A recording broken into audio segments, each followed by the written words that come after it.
Bonjour à toutes et à tous. On se retrouve ici pour un nouveau chapitre. Et comme d'habitude, on fait un récap de chapitre précédent. Ok? Donc le chapitre précédent, c'était vraiment consacré à la mise en œuvre de l'environnement de développement. Donc ce qui est un chapitre pour moi très important, pour lequel j'ai consacré plus de temps. Au début, nous avons vu en fait le serveur de base de données et c'était PostgreSQL. Donc comment l'installer et comment avoir accès au serveur. Ensuite, nous avons donc décidé ensemble d'utiliser le SGBD dbeaver.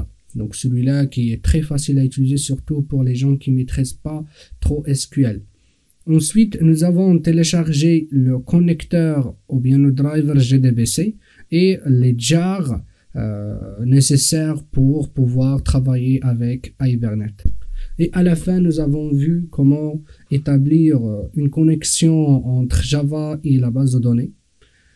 Et voilà, donc ce point-là, il est pour moi primordial. Pourquoi? Parce que ça m'a permis de vous préparer pour ce chapitre-là de la configuration d'Hibernate.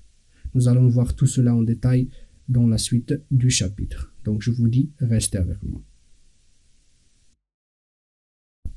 Sur ce chapitre-là, nous allons nous focaliser sur la configuration d'Hibernate. Ok? Très bien. Donc, dit configuration, dit un fichier de config ou bien une classe de configuration. Mais nous, en fait, dans ce chapitre, nous allons utiliser le fichier de config, un fichier de config, pardon, qui va nous permettre d'établir et de saisir ou bien de spécifier un certain paramètre pour que Hibernate puisse démarrer correctement. Ensuite, nous allons voir aussi comment lier notre code Java avec, avec la base de données grâce à l'intermédiaire de Hibernate. Juste un petit exemple pour vous préparer aussi pour le chapitre suivant. Ok? Donc, pour voir tout cela en détail, restez avec moi